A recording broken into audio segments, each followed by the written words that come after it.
এই গ্রামের ইতিহাস জানেন? আজ থেকে প্রায় 100 বছর আগে এই জায়গাটা ছিল একেবারে নির্জন। চারিদিকে ছিল ঘন জঙ্গল, বড় বড় গাছ, আর মাঝখান দিয়ে বয়ে যেত ছোট্ট একটি খাল। মানুষ খুব কমই আসতো এখানে। একদিন দূরের একটি এলাকা থেকে কয়েকজন কৃষক নতুন জায়গার খোঁজে এখানে আসে। তারপর তারা আমাদের জমির উর্বর, চারিদিক পানি আছে আর চাষাবাদের জন্য ভালো পরিবেশ।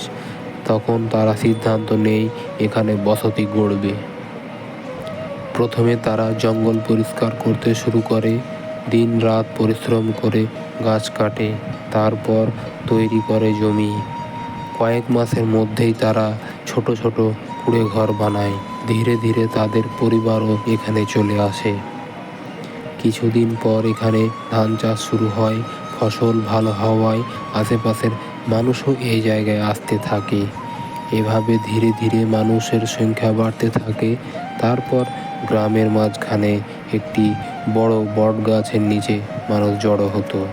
সেখানে বসেই গ্রামের গুরুত্বপূর্ণ সমস্যার সমাধান করা হতো।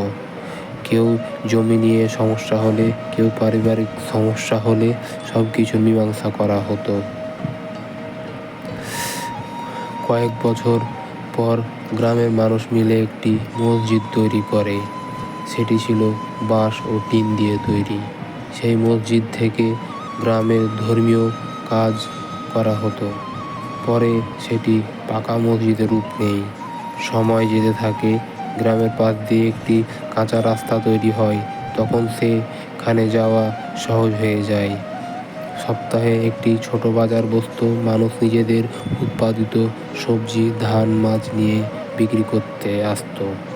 ধীরে ধীরে এই বসতি একটি পূর্ণাঙ্গ গ্রামে পরিণত হয়।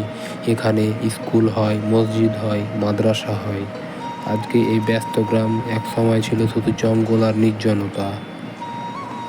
এই গ্রামের প্রতিটি রাস্তা, প্রতিটি গাছ, প্রতিটি পুকুর যেন পুরনো দিনের গল্প বলে। আপনার গ্রামের ইতিহাস জানেন?